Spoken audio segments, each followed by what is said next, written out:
네, 할렐루야. 네, 주일로 또 3일 예배에 또 이렇게 나오신 성도님들을 환영하고 축복합니다. 우리 사도 바울과 이 빌립보 교인들을 보면 서로 매우 깊은 관계에 있던 사이였던 것 같습니다.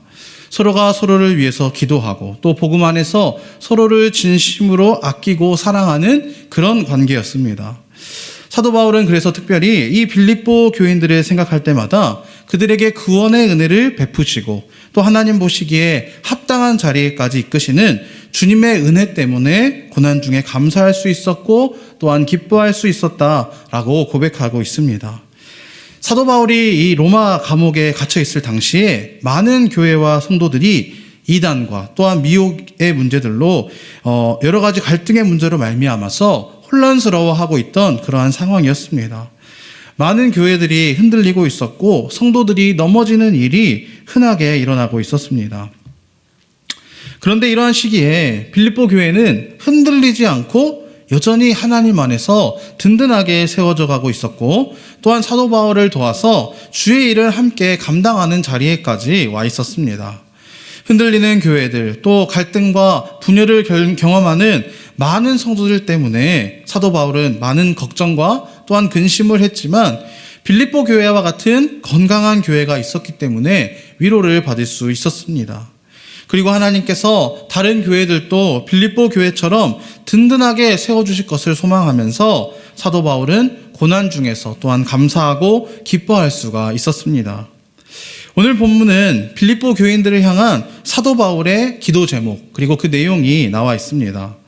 바울은 빌립보 교인들을 너무나도 사랑했습니다. 그래서 얼마나 사랑했는지 그리스도의 심장으로 사모했다라고 이야기할 정도입니다. 오늘 읽은 본문 8절 말씀을 보시면 내가 예수 그리스도의 심장으로 너희 무리를 얼마나 사모하는지 하나님이 내 증인이시니라 이렇게 말하고 있습니다. 그리스도의 심장으로 빌립보 교인들을 사모했다. 이 말은 무슨 말입니까? 예수님께서 우리를 위해서 십자가의 생명을 내어주신 것처럼 그러한 사랑으로 빌립보 교회를 사도 바울이 사랑한다라고 말하고 있습니다. 자신의 생명처럼 빌립보 교인들을 사랑했던 사도 바울은 그 사랑을 기도라는 행위로서 몸소 표현하고 또한 실천하고 있습니다. 우리 성도가 사랑을 실천하는 방법 중에 가장 아름다운 실천 또한 가장 중요한 실천이 무엇이라고 할 수 있겠습니까? 네, 제가 앞에서 말씀드린 것처럼 바로 기도입니다. 기도. 세상 사람들도 사랑하는 사람들을 위해서 많은 것을 합니다. 사랑하는 이들을 위해서 희생을 하고 또한 헌신하고 자신의 가진 것을 전부 다 내어주기도 합니다. 그러나 우리 믿는 사람들만이 오직 할 수 있는 것이 있는데 그것이 바로 기도입니다. 믿지 않는 사람들의 기도는 어떠한 기도입니까? 허공을 치는 메아리와 같은 기도입니다. 그들의 기도를 들어줄 존재, 응답해줄 존재가 없는 기도이기 때문입니다. 그러나 우리 그리스도인들의 기도, 우리의 기도를 들으시고 응답하실 하나님이 계신다는 것입니다. 그러기에 우리 믿는 성도들에게 있어서 가장 큰 사랑의 실천 방법, 그리고 그 특권이 바로 사랑하는 이들을 위해 두고 하나님께 기도하는 것입니다.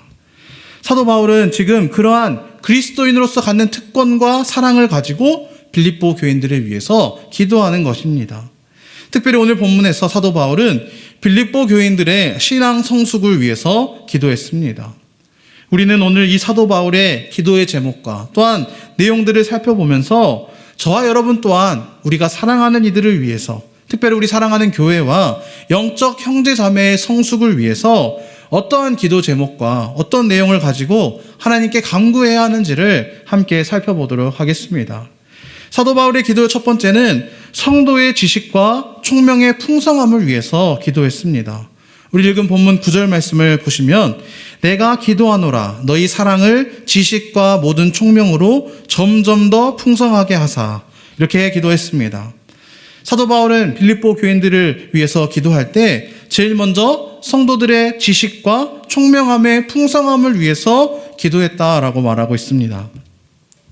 우리가 여기서 주목해야 할 것은 이 사도 바울이 기도하는 내용, 이것이 머리가 좋은 차원에서 그러한 지식과 총명함이 아니라 사랑에 대한 지식과 총명함이라는 사실을 우리가 기억해야 합니다.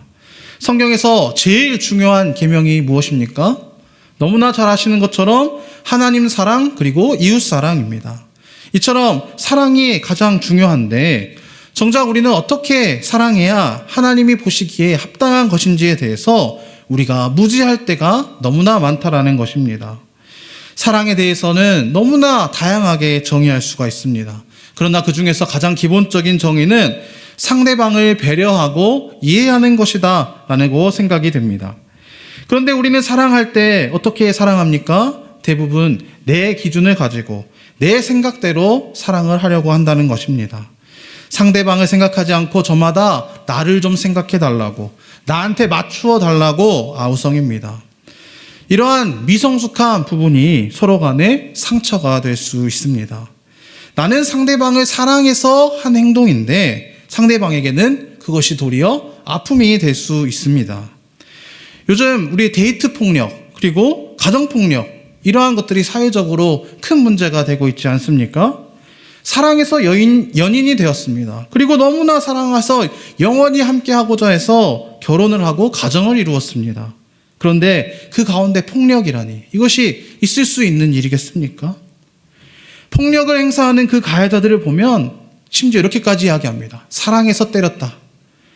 이것이 말이나 되는 변명입니까? 또 이러한 문제들이 그런데 실수에 의해서 한 번만 그런 폭력이 행해지는 것이 아니라 습관적으로 반복적으로 그러한 폭력이 이루어진다는 것입니다. 또한 이러한 물리적인 폭력만이 문제가 아닙니다. 심리적인 폭력, 언어적인 폭력도 큰 문제입니다. 사랑하는 연인 앞에서, 사랑하는 가족 앞에서 차마 입에 담지 못할 폭력적인 언어를 너무나도 쉽게 내뱉는 모습을 우리가 종종 목격하곤 합니다. 이러한 잘못된 사랑의 관계는 시작이 무지에서 시작된다는 것입니다. 나는 상대방을 사랑했다라고 주장하지만 결국 그 사랑은 나를 중심으로 한 잘못된 사랑이다라는 것을 알지 못한 모습입니다. 내 생각대로, 내 기준대로, 내 마음대로 사랑을 정의하고 내가 아는 그 사랑이 가장 합리적인 사랑이고 합당한 사랑이고 정당한 사랑이다라는 그 착각에서부터 잘못된 사랑이 시작되는 것입니다. 그래서 사랑하는 것에 있어서 지식이 필요합니다. 총명이 필요한 것입니다. 무엇이 올바른 사랑인지 또한 어떠한 것이 아름다운 사랑인지 건강한 사랑의 관계가 무엇인지를 우리는 배우고 익혀야 한다는 것입니다. 특별히 우리 그리스도인들의 사랑, 이거는 배움에 있어서 그 사랑을 배움에 있어서 우리는 하나님의 말씀을 기준으로 두어야 합니다. 하나님을 어떻게 사랑하고 섬겨야 하는지 우리는 성경 말씀을 통해서 알아가야 하고 또한 배워야 합니다. 우리는 죄인이기 때문에 우리의 죄의 본성을 따라서 하나님을 사람처럼 사랑하려고 한다는 것입니다. 한 발 더 나아가면 내 마음대로 내 고집대로 하나님을 섬기려고 합니다. 구약의 사사들처럼 내 생각대로 내 뜻대로 하나님을 섬기놓고 나서 스스로만 나는 하나님을 정말 많이 사랑하고 있다, 제대로 섬기고 있다라고 착각하는 잘못을 저지릅니다. 사도 바울은 이러한 점을 지적하기 위해서 빌립보 교인들을 향해서 하나님을 바르게 사랑하고 다른 이들을 바르게 섬길 수 있는 지식과 총명이 그들 가운데 임하기를 기도했습니다. 사랑하는 이들을 위해서 기도할 때 우리는 이러한 기도 제목을 가지고 기도해야 할 줄로 믿습니다. 나를 포함해서 우리가 사랑하는 사람들이 하나님을 바르게 알아가는 지식과 총명함이 풍성해질 수 있도록 그것을 통해서 올바른 신앙생활, 건강하고 아름다운 신앙생활을 할 수 있기를 간구해야 할 것입니다. 이런 기도와 간구를 하나님께 올려드릴 수 있는 저와 여러분들이 되시기를 소망합니다. 사도 바울의 기도 둘째는 분별과 진실한 믿음을 위해서 기도했다라고 말하고 있습니다. 성도가 하나님을 바르게 사랑하기 위해서 바른 지식과 총명이 있어야 한다라고 했습니다. 내 고집대로, 내 생각과 뜻대로 하나님을 사랑하는 것이 아니라 하나님의 뜻과 생각에 맞추어서 하나님이 원하시는 방법대로 하나님을 사랑하는 것이 중요하다라는 것입니다. 이어서 우리가 사람에게 사랑하는 것 역시도 동일하다는 것입니다. 이어지는 10절을 보면 분별과 진실한 믿음을 위해서 사도 바울이 기도하고 있다는 것입니다. 10절을 보면 너희로 지극히 선한 것을 분별하며 또 진실하여 허물 없이 그리스도의 날까지 이르고 라고 말하고 있습니다. 사도 바울은 이 분별과 진실을 이야기하면서 지극히 선한 것이라는 전제를 걸고 있습니다. 자, 지극히 선한 것, 이것은 비교할 수 없을 만큼 선한 것이다 라는 것을 의미하고 있습니다. 성도에게 지극히 선한 것, 비교할 수 없이 가장 선한 것이 무엇일까요?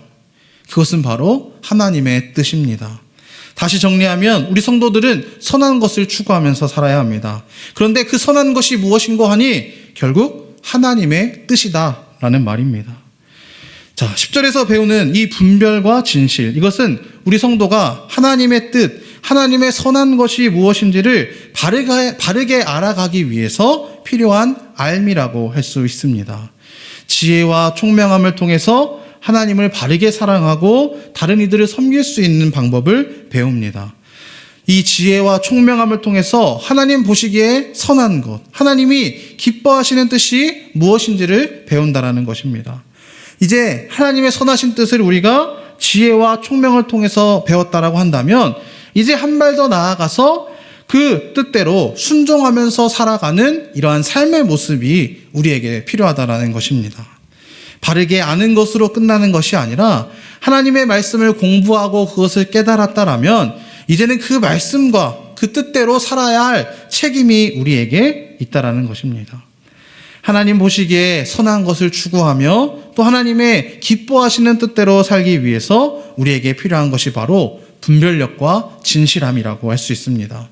지식과 총명함이 하나님의 말씀을 제대로 이해하는 차원이라면 분별력과 진실함은 이제 성도가 바르게 아는 만큼 잘 실천하고 순종하는 실력적인 부분을 강조하고 있는 것입니다.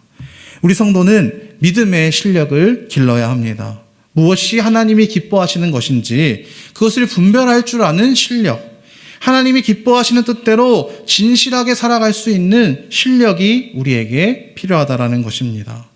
10절에서 보면 허물없이라는 말이 나옵니다. 여기서 허물없이라는 말은 성도의 그 믿음의 실력에 있어서 이것이 단회적인 것이 아니라는 말입니다. 어쩌다가 우리가 은혜 받은 날에는 정말 그 실력 있는 믿음으로 살아가다가 평소에는 넘어지는 삶을 사는 것이 아니라는 말입니다. 교회에서는 잘하다가 일상의 삶의 자리에서 실패하는 삶을 말하는 것이 아니라는 것입니다. 이 허물이라는 말 속에는 지속적으로 끝까지 믿음을 가지고 선하신 하나님의 뜻에 합당한 삶을 살아가야 하는 성도의 책임을 강조하고 있습니다. 그리고 말씀에서 우리의 믿음의 실력이 언제까지 지속되어야 한다라고 말하고 있습니까? 10절 후반부에 기록하고 있는 것처럼 그리스도의 날까지 지속되어야 한다라고 말하고 있습니다. 이 말은 무슨 말입니까? 우리의 생이 다할 때까지 이것이 이어져야 한다라는 것입니다. 그런데 너무나 잘 아시다시피 우리 권사님께서 아까 기도해 주신 것처럼 이러한 일은 너무나 쉽지 않다라는 것입니다. 우리의 노력만으로는 불가능한 일입니다. 우리는 연약한 죄인이기 때문에 시시때때로 넘어지고 실패하기 때문입니다. 우리의 삶에는 허물이 없기는커녕 허물이 너무나 많아서 문제입니다. 지금 사도 바울은 하나님의 뜻대로 선한 것을 분별해서 끝까지 지속적으로 순종하며 살아갈 수 있는 믿음의 실력을 빌립보 교인들에게 우리 주님께서 허락해 주실 것을 간구하고 있습니다. 하나님이 도와주시지 않으면 이들이 이러한 삶을 살 수 없습니다. 하나님께서 역사해 주십시오 라고 기도하고 있습니다. 우리 역시도 이를 위해서 기도해야 할 줄로 믿습니다. 하나님의 뜻을 바르게 알아가는 지식과 총명함이 있도록, 그래서 하나님이 보시기에 선하신 뜻대로 우리가 지속적으로 순종하며 살아갈 수 있는 분별력과 진실함이 우리에게 실력으로 주어지기를 기도하고 간구해야 하는 것입니다. 믿음의 성숙을 위해서 하나님의 뜻을 잘 분별해서 하나님이 기뻐하시는 뜻대로 살아가려는 거룩한 소망과 실력이 있기를 우리가 기도하는 성도가 되어야 할 것입니다. 그런데 우리의 기도는 어떤 기도입니까? 이러한 믿음의 성숙과 믿음의 실력을 위해서 기도하기보다는 육체적인 성공과 복을 위해서 기도할 때가 더욱 많이 있음을 솔직하게 고백해야 합니다. 하나님, 복 주세요. 하나님, 저 성공하고 싶습니다. 우리 자녀들 공부 잘하고 좋은 대학 가게 해주십시오. 좋은 직장 취업할 수 있게 해주십시오. 또 우리 자녀들 승진하게 해주십시오. 사업이 잘 되게 해주십시오. 시집장가 잘 가게 해주십시오. 건강하게 해주십시오. 우리의 기도 제목이 여기에만 머물러 있다라면, 여기에만 멈추고 있다라는 우리의 사실을 인정하고 하나님 앞에서 반성해야 할 줄로 믿습니다. 물론 이러한 기도의 제목이 필요 없다라는 것은 아닙니다. 우리는 일용할 양식을 위해서 기도하라고 하신 예수님의 말씀을 따라서 우리의 필요를 가지고 주님께 나아가야 합니다. 우리는 우리의 필요를 위해서, 또한 우리의 삶을 위해서 당연히 기도해야 합니다. 그러나 우리의 기도 제목이 여기서 끝나서는 안 된다라는 것입니다. 이러한 기도를 하지 마시라는 것이 아니라 이것만 구해서는 안 된다라는 것입니다. 우리 성도들이 하나님께 구해야 할 최우선의 기도 제목이 이러한 육적인 것들을 구하는 기도가 되어서는 안 된다라는 것입니다. 우리는 우리의 신앙의 발전과 성숙을 위해서 기도해야 할 줄로 믿습니다. 우리의 신앙의 성숙을 위해서, 또 특별히 우리 사랑하는 이들이 함께 부르심을 받은 우리의 영적인 형제 자매들이 성숙하기를 위해서 우리와 그들이 하나님의 기쁘신 뜻, 선하신 뜻을 온전하게 분별할 수 있는 능력을 주시라고, 또한 진실하여 허물 없이 믿음으로 살아갈 수 있는 믿음의 실력을 갖출 수 있는 그 자리에까지 갈 수 있기를 함께 간구하는 기도를 주님께 올려드리시기를 바랍니다. 우리의 기도 제목이 이처럼 이 사도 바울의 기도처럼 더욱 넓어지고 높아지며 더욱 깊어질 수 있는 은혜가 있으시기를 소망합니다. 특별히 셋째로 사도 바울은 의의 열매가 가득한 신앙생활을 위해서 기도했다라는 것입니다. 우리 본문 11절을 함께 보겠습니다. 예수 그리스도로 말미암아 의의 열매가 가득하여 하나님의 영광과 찬송이 되기를 원하노라. 아멘. 이 9절에서는 지식과 총명함을 구했습니다. 그리고 10절에서는 분별과 진실함을 구했습니다. 그리고 이어서 11절에서는 의의 열매를 위해서 기도하고 있습니다. 의의 열매, 이것이 무엇일까요? 의의 열매는 우리 성도의 삶의 열매, 또한 신앙과 믿음 생활의 열매라 하고 할 수 있습니다. 하나님의 뜻을 아는 지식과 또한 총명함이 있다라면 우리는 그 뜻대로 순종하는 삶, 하나님의 뜻대로 분별력 있고 진실함을 가지고 사는 실력을 갖추어야 한다라고 했습니다. 우리가 이러한 말씀에 순종하면서 믿음대로 살아간다라면 자연스럽게 맺히는 삶의 열매가 있는데 그것이 바로 의의 열매가 맺히는 삶이다라고 말합니다. 그래서 이 의의 열매를 크게 두 가지로 볼 수 있습니다. 제일 먼저는 성도가 하나님이 기뻐하시는 성화된 존재로 우뚝 서는 모습을 말합니다. 그리고 또 하나는 성화된 성도가 그의 삶 속에서 드러내는 아름다운 그 신앙의 모습과 그로 인해 나타나는 선한 영향력을 말하는 것입니다. 그러니까 이 의의 열매라는 것, 이것은 우리 성도의 인격적인 열매, 그리고 선한 삶이라고 볼 수 있는 것입니다. 우리 믿는 사람들의 가장 큰 문제 중에 하나가 또 교회 안에서는 너무나 성도답게 거룩하게 잘 살아갑니다. 그러나 교회 밖에서는 성도다운 그 모습을 다 잃어버립니다. 교회 안에서는 집사님, 권사님, 장로님답게 말합니다. 그리고 그에 따른 행동을 합니다. 그런데 교회 밖에서는 전혀 믿는 자답지 않게 행동하고 말하는 것이 우리 안에 있습니다. 이것에 있어서 목회자인 저도 자유롭지 못합니다. 저를 포함한 많은 그리스도인들이 어쩌면 성격과 인격에 문제가 있는 것과 같습니다. 우리가 한순간에 인격이 성화되고 삶의 모범이 되는 그러한 인생을 살면 얼마나 좋겠습니까? 그런데 이것이 쉬운 일이 아니라는 것을 우리는 너무나 잘 알고 있습니다. 그래서 이 쉽지 않은 일을 우리는 열심히 노력도 해야겠지만 먼저 우리 주님의 도우심을 간절히 구해야 하는 것입니다. 우리가 열심히 노력하면 다른 사람들이 볼 때 좀 괜찮은 사람, 덕이 있는 사람, 성격 좋고 착한 사람이다 라는 말을 들을 수 있습니다. 그러나 우리는 이것에 기준을 두어서는 안 됩니다. 궁극적으로 하나님이 보실 때 합당한 사람, 하나님의 기준에 만족시킬 수 있는 사람은 이 땅에 누구도 없다라는 것을 깨닫게 됩니다. 그래서 우리는 하나님께 기도해야 합니다. 하나님의 도우심을 전적으로 구해야 하는 것입니다. 결국 우리는 하나님을 통해서, 우리 예수님을 통해서만 하나님이 보시기에 합당한 의의 열매를 맺을 수 있다는 것을 깨닫게 됩니다. 그러므로 우리는 아무리 노력해도, 우리가 최선을 다해도 이 세상에서는 인정받을 수 있겠지만 하나님 앞에서는 인정받을 수 없다는 것을 우리는 마주하게 됩니다. 이러한 중에서 더욱 우리를 안타깝게 하는 것은 요즘 우리 교회와 성도들이 하나님은커녕 세상 사람들에게도 인정받지 못하고 있다는 현실을 우리 현실을 마주합니다. 그만큼 우리 교회와 성도들이 선한 영향력을 잃어버린 것입니다. 이것은 모두 다 우리가 세상과 타협했기 때문입니다. 하나님을 의지하지 않고 세상을 의지했기 때문입니다. 우리는 이제 하나님께로 돌아가야 합니다. 하나님의 방법대로, 그 하나님의 기준대로, 하나님의 말씀대로 살기를 결심해야 합니다. 그래서 절대적으로 하나님만 의지하기로 마음먹고 우리가 그것을 위해서 기도로 나아가야 하는 것입니다. 하나님을 절대적으로 신뢰하고 그분의 말씀에 복종하기를 우리 각자가 힘쓰고 애써야 하는 것입니다. 나는 할 수 없습니다. 우리 주님 도와주시고 역사해 주십시오 라고 우리는 하나님의 도우심을 구하고 우리 주님을 의지하는 겸손의 자리로 나아가야 할 줄로 믿습니다.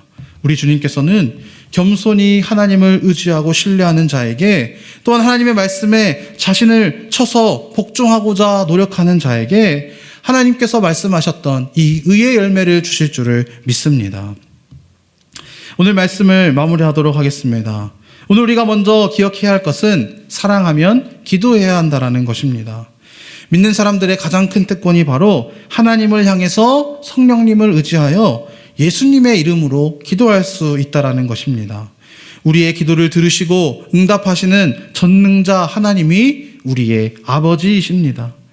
그러므로 우리는 사랑하는 사람들을 위해서 기도해야 하는 줄로 믿습니다. 사랑하는 이를 위해서, 특별히 우리 소중한 교회를 위해서, 우리 교회의 영적 형제 자매들을 위해서 기도할 때 우리가 가장 중요한 기도의 제목이 되어야 하는 것은 그들의 성숙이라고 함께 나눴습니다. 우리는 교회와 성도들이 믿음으로 성숙해질 수 있기를 위해서 기도해야 합니다. 또한 그들이 하나님을 온전하게 사랑할 수 있도록, 하나님의 말씀을 바르게 알아갈 수 있도록 지혜와 총명함을 달라고 기도해야 합니다. 또한 사랑하는 이들이 하나님의 뜻을 바르게 알고 앞으로 그 말씀을 따라 지속적으로 살아갈 수 있는 분별력과 진실함을 달라고 기도하시기 바랍니다. 무엇보다 교회와 모든 성도들이 우리 주님 되시는 예수님을 닮아가는 성화된 존재로 바로 설 수 있도록, 우리들의 삶이 의의 열매로 가득 찰 수 있는 것으로 우뚝 서게 해달라고 기도하시기 바랍니다. 교회와 성도의 성숙, 이것이 바로 우리 주님께서, 우리 하나님께서 가장 기뻐하시는 일인 줄로 믿습니다. 우리가 본문 11절을 다시 한번 보시면 이렇게 말하고 있습니다. 예수 그리스도로 말미암아 의의 열매가 가득하여 하나님의 영광과 찬송이 되기를 원하노라.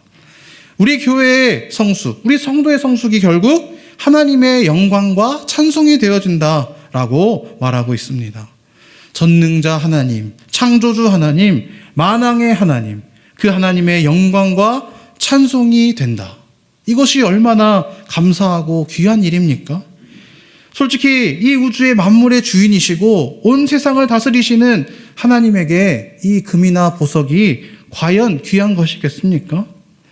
우리 인간들에게나 귀한 것이지 하나님이 보실 때 이 금이나 보석 역시도 그냥 한 가지 돌덩이에 불과할 것입니다. 그런데 하나님께서 귀하게 보물처럼 여기시는 것이 있는데 그것이 바로 하나님의 백성과 자녀들입니다. 창조주 하나님께서 왜 우리를 보물처럼 여기실까요? 바로 우리에게 예수님의 생명값이 있기 때문입니다.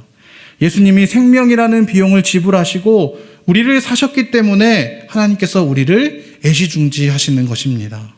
사실 우리의 현주소는 보물이 아닙니다.